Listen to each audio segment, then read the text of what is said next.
Comitetul de informații din subordinea președintelui Ucrainei a avertizat că Rusia pregătește punctul culminant al unei operațiuni de informare pentru a destabiliza situația din Ucraina în lunile martie-mai. Informațiile relevante au fost făcute publice pe canalul Telegram al GUR, Serviciul Militar de Informații Ucrainean.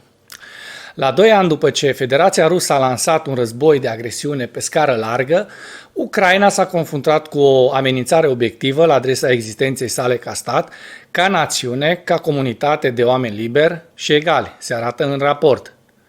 Potrivit informațiilor, Rusia încearcă să implementeze o operațiune specială în Ucraina pe care a numit-o Maidan 3.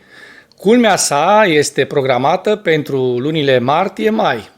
În următoarele săptămâni, inamicul va depune toate eforturile pentru a răspândi narațiuni destructive pentru securitatea mondială și încercări de a incita conflicte atât în interiorul Ucrainei, cât și în alte părți ale lumii unde Kievul are sprijin efectiv, a spus GUR. Departamentul a indicat că principalele direcții și obiective ale Rusiei sunt perturbarea mobilizării în Ucraina, răspândirea dezinformării cu privire la incapacitatea Ucrainei de a câștiga, răspândirea în lume a falsurilor despre oboseala din Ucraina. În același timp, obiectivul internațional global al Federației Ruse este de a reduce sprijinul pentru Kiev din partea coaliției pro-ucrainene în lume.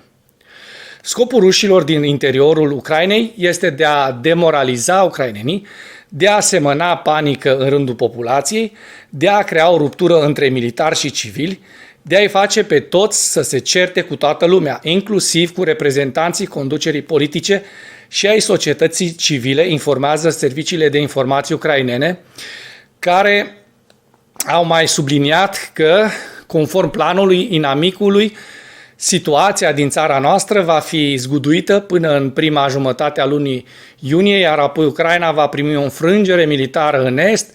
Aceasta este ideea cheie a operațiunii.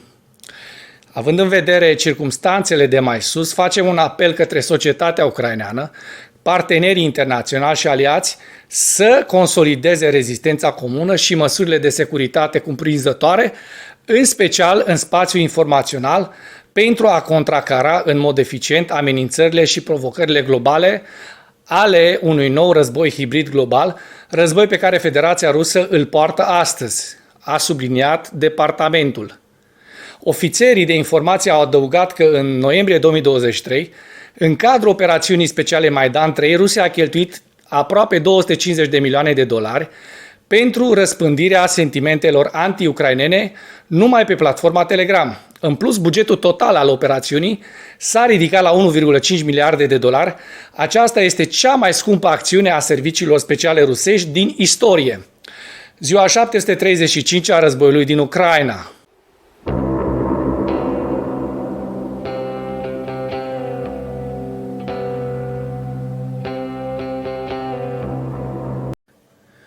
Potrivit statului major al forțelor armate ale Ucrainei, în dimineața zilei de 27 februarie 2024, pierderile totale în luptă ale Rusiei de la începutul ofensivei pe scară largă asupra Ucrainei din 24 februarie 2022 se ridică la aproximativ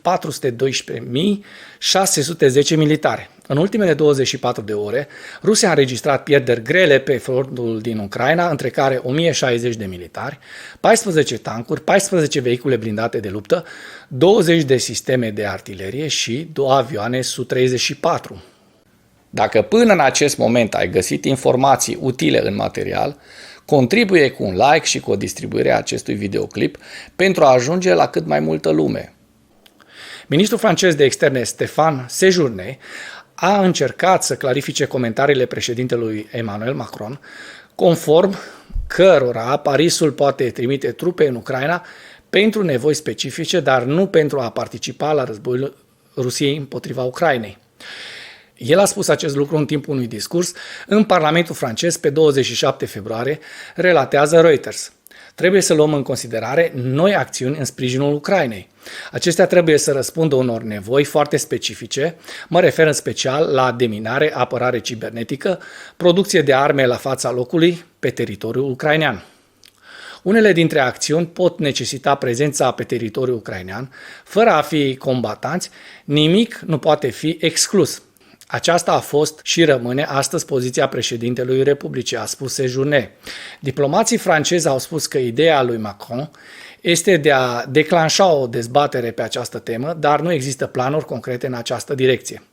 Cu o zi înainte, Macron a exclus ca țările europene să trimite trupe în Ucraina, dar a avertizat că nu există un consens în această etapă, din moment ce aliații au convenit să depună mai multe eforturi pentru a livra mai repede muniția la Kiev.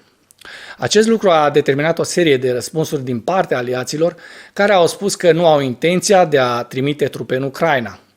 În direcția Avdiivka, forțele de apărare au stabilizat linia de apărare în districtele Tonenko, Orlivka și Beridici.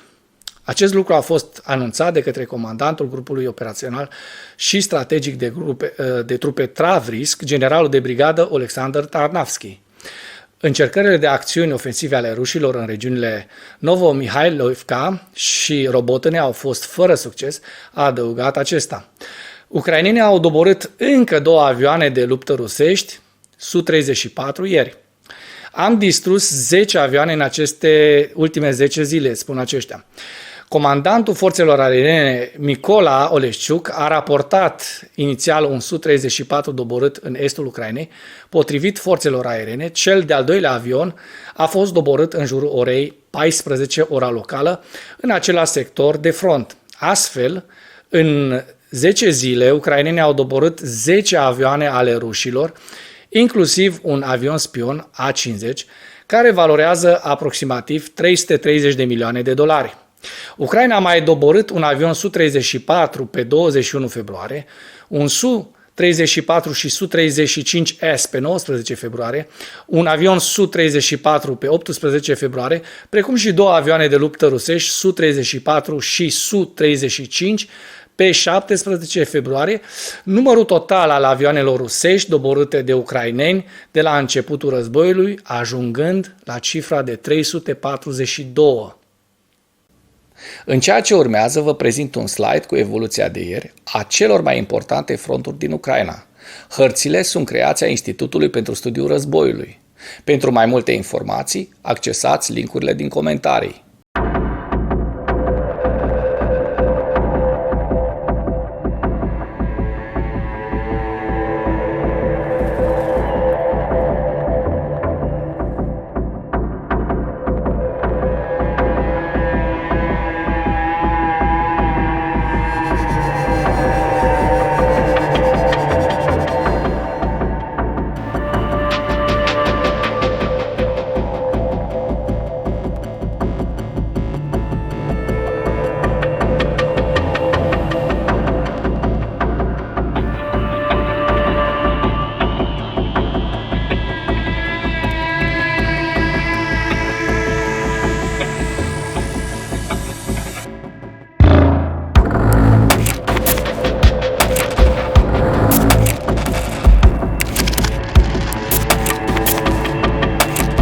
Mulțumesc pentru vizionare. Dacă vrei să susții acest canal, abonează-te la Animatura. Apreciez mult asta.